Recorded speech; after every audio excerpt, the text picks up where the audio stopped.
Laura Ingalls Wilder. Laura Ingalls Wilder. Focus question. How was Laura's life both exciting and dangerous? Introduction. 3-year-old Laura Ingalls and her older sister Mary followed their father across the vast rolling prairie. Warm wind stirred Laura's hair, and insects and birds sang in the rippling grass. On the walk home, the sunset stained the sky pink and gold. When Laura stepped inside their little log cabin, she stopped short. Ma lay in bed, and the doctor was 3. "Come meet your new baby, sister," Ma said said in a tired but proud voice. This was one of Laura Ingalls Wilder's earliest and most powerful memories. It featured the 2 things that would shape her famous books: her close family and her love for wild, open spaces. The prairie and the big woods. Laura Ingalls was born on February 7, 1867, in the woods of Papine, Wisconsin. When Laura was just 2 years old, Ma and Pa Ingalls packed all their belongings into a covered wagon and headed toward Independence, Kansas. It was the first of many moves an Ingalls family would make during Laura's childhood. They were settler colonists, some of the first white settlers in the American West. Laura formed vivid memories in their log cabin on the Kansas prairie, but the family lived there for only about a year. They had mistakenly settled on Osage land, and they had to leave, so they returned to Wisconsin. Settler life. In the 1800s, settler colonists streamed westward. The settlers cleared the forests and plowed up the tough sod, or grass roots that covered the prairie in order to cultivate crops. Settler colonists had to build, grow, knead, saw, and cook almost everything they needed in order to survive. 4-year-old Laura watched sadly as the Kansas prairie disappeared behind their covered wagon. She was too young to remember living in Wisconsin as a baby. When they returned, though, Laura discovered a wonderful new world. The big woods were dark, wild, and mysterious. Laura loved being outdoors, and on long winter evenings, Pa played his fiddle for the family. His music accompanied the happiest days of Laura's childhood. Hard times. Everything from the little house was in the wagon except the beds and tables and chairs. Pa could always make new ones. Laura Ingalls Wilder. Pa Ingalls longed to return on the open space of the prairies. He made plans to move his young family to Minnesota. Before they left, 7-year-old Laura came down with a bad fever. The family bundled her in every blanket they owned before nestling her in the back of the covered wagon. Laura watched another home disappear behind her.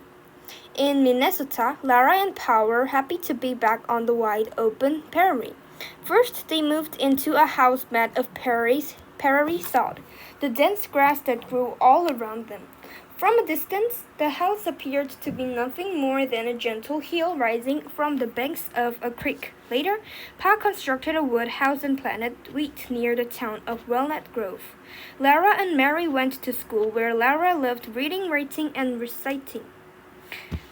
Ma was accepting another baby. After a few months of happiness, hardship struck. Grasshoppers, arriving in swarms as big as thunderclouds, ate all the family's wheat. Having lost their crop, the family moved into Walnut Grove and took odd jobs. Even little Laura cleaned and waited tables in a hotel. Then they lost their new baby brother, Freddie, to a fever. Their spirits lifted a little when another baby, Grace, arrived in 1977, but times remained tough. Mary fell ill. Either the illness or a stroke damaged the nerves of her eyes. No one knows for sure what caused the damage, but Mary would be blind for the rest of her life. Pa decided it was time to look west for a new start. He went ahead to Dakota Territory to work for the railroad. The family boarded a train in Walnut Grove and rode west to join him, settling in Dakota Territory. In Dakota Territory, there was just a little In Dakota Territory, there was just a railroad stop, not yet a town. The Ingalls family and a few other white families were the first citizens of what would become the town of Desmet, South Dakota. The Ingalls family acquired a homestead a few miles outside town. Pa built a cabin, a stable, and a garden. When winter came, the family lived above their store in town where the girls would be closer to the school. Did you know? In the late 1800s, the U.S. government violently forced native peoples from the lands to give the lands to white settler colonists. They encouraged settlers to move west and offered them homesteads, or nearly free living space on land stolen from native people. Like many white settlers, Laura had racist views of the native people on whose land she lived. Her books often show native people in a negative way, while showing white settler colonists in a positive way. It was a lucky decision. One blizzard after another hammered the new town. The snow was so blinding that the girls couldn't find their way to school. Trains couldn't deliver food, and some families nearly starved. Lara and her sisters spent hours grinding raw wheat into flour by hand. At last the long winter broke, and the family returned to their homestead on the blooming Dakota Prairie. Their farm in the new town soon thrived. Young Lady Laura. Suffering passes, while love is eternal. Laura Ingalls Wilder. Mary had heard about a college for blind students in Iowa, and she wanted more than anything to go there. Laura was now old enough to teach school, and she knew the income would help Mary pay for college. She accepted a teaching job in a settlement 12 miles from Desmet. 16-year-old Laura bravely said goodbye to her family, but she dreaded being away from home for an entire semester. When the first week of school ended, she got a surprise. Almanzo Wilder, a young homesteader she knew from Desmet, pulled up to the schoolhouse in a beautiful house-drawn sleigh.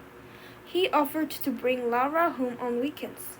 During their long drives across the prairie, their friendship blossomed into love. One night, Almanzo asked Laura to marry him. She said yes. Laura and Manly, as she nicknamed him, moved to his homestead outside Desmet. Soon they welcomed a daughter, Rose. Unfortunately, the young family was hit with a string of bad luck. A hailstorm destroyed their wheat crop, and then Laura and Manly fell ill. Laura recovered fully, but Manly would walk with a limp for the rest of his life. Laura gave birth to a baby boy, but he survived for only 2 weeks. Then their house burned to the ground. Still a settler, Laura searched for a new place where they could get a fresh start. It wasn't long before she found her home. Sickness in settler days.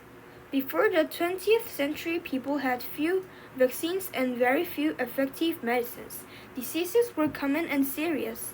Many members of Laura's family were touched by illness. This was not unusual for the times.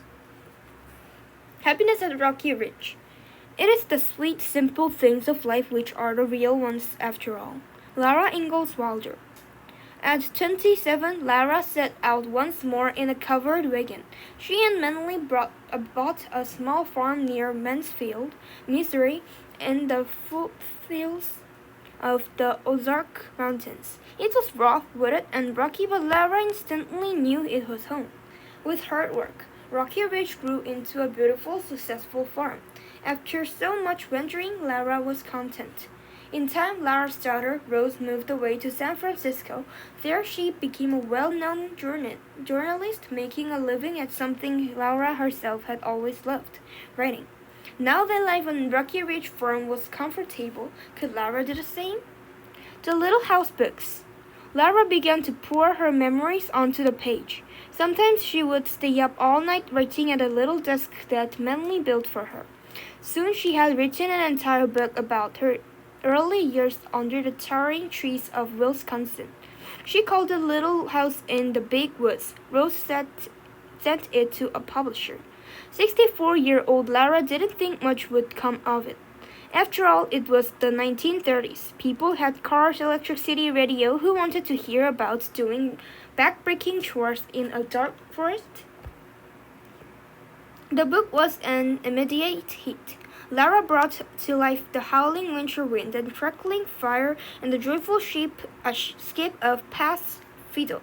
She captured the thrill of meeting animals in the wilderness.